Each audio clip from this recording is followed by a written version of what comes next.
এই রাজশাহীতে গেলে দেখুন মাঠ ভরা বিভিন্ন শস্য, রবি শস্য বলেন, পাট বলেন, আখ বলেন, তারপর সব ধরনের কলাই বলেন, ধান বলেন, ভুট্টা বলেন, সব ধরনের। এখন দেখা যাচ্ছে মাঠ ভরা পাট।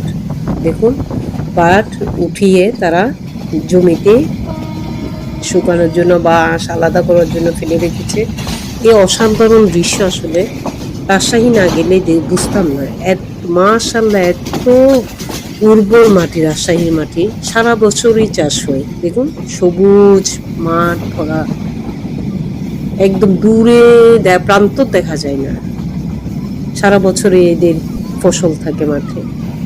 আমাদের সোনালী আঁশ পাট এই রাজশাহী অঞ্চলে হয়। এখন দেখলাম কিভাবে পাট কেটে কেটে মাঠে ফেলে রেখেছে। অসাধারণ, অদ্ভুত লাগে আসলে। এই দৃশ্যটা আপনাদের দেখানোর জন্য ভিডিওটা করেছি। এখন পাট দেখুন কিভাবে শুকাচ্ছে ওনারা। এই যে দেখুন পাট।